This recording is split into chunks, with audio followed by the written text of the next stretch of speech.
Hi guys! For today's video ay magpunta tayo sa labas kasi dumating na daw yung magkukuha ng car ng aking alaga kasi dadalhin siya sa talyer.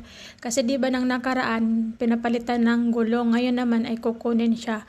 At ito na nga dumating na si kuya para kunin yung sasakyan at sasakay dyan sa truck or yung tinatawag nilang crane para dalhin sa paayusan or sa company mismo ng car. Kung ano yung pangalan ng company ng car, yung dun sa company mismo.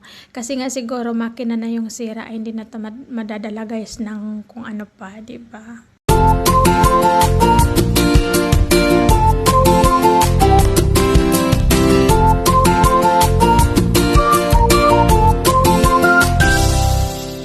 Dito na nga guys, binigay ko na yung shoes isa kay kuya and then pinaandar niya yung sasakyan ng alaga ko para isakay na sa crane. Ganyan sila dito kapag magpapaayos ng sasakyan na kailangan ng dalhin sa talyer or sa company.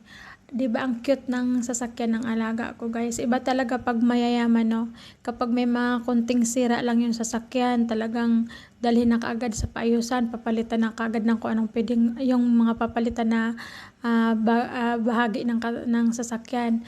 Pero tayo sa Pilipinas, hanggat hindi pa talaga as in pwede pang gamitin ay pagtatsagaan pa natin, diba guys? Kaya ito na siya guys, isasakay na ni kuya ang car.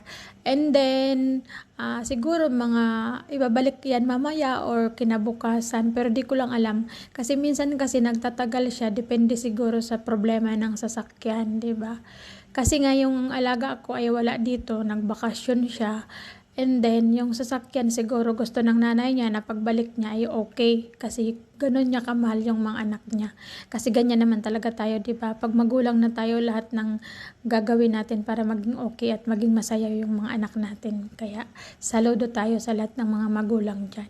Kasi nakikita din, ako bilang magulang at yung amo ko babae ay magulang din. Nakikita ko yung sarili ko sa kanya. Kasi nga, siya malalaki na yung anak. And then, pares pa yung sitwasyon namin. Panganay niya lalaki, saka yung muso niya babae.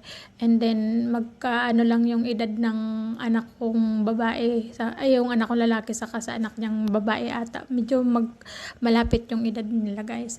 Kaya, nakikita ko yung sarili ko sa kanya. And then, parang inisip ko talagang pag nanay ka na, pag magulang ka na, lahat talaga gagawin mo para sa mga anak mo, diba guys? Sino relate yan guys, diba? Ito na siya guys, o diba lahat dito ng bagay ay high-tech na, o yan, pinapababa niya na yan ni kuya yung sakayan ba, pinapababa niya yan para mamaya pag i-drive na niyo yung sasakyan ng alaga ko ay makaakyat na dyan, o diba napaka-easy lang. Parang lahat ata dito diba kinana, kasi nga napaka-upgraded ng ano nila, ng technology nila dito sa Kuwait. Lahat dito guys, saan ka man tumingin, saan ka man lumingon ay puro mga high-tech na yung mga bagay-bagay. Kasi nga, tapos yung mga bahay dito guys, lahat ng mga gamit ay automatic. Kaya kung katulong ka man, easy din sa'yo guys. Kung ano, kasi yung mga paglalaba, bihira na dito yung magmano-mano. Siguro magpamano-mano sila kung yung amo mo ay medyo mahigpit, diba guys? At yan na nga guys, umaakyat na, tinitingnan ko siya, ang cute niyang tingnan, no? Napakagandang tingnan pag ganyan yung ginagawa ng isang driver. Gusto ko din matuto mag-drive guys, charot. Kasi baka balang araw makabili din ako ng 4 wheels, charot lang. Nangarap ang kadama guys.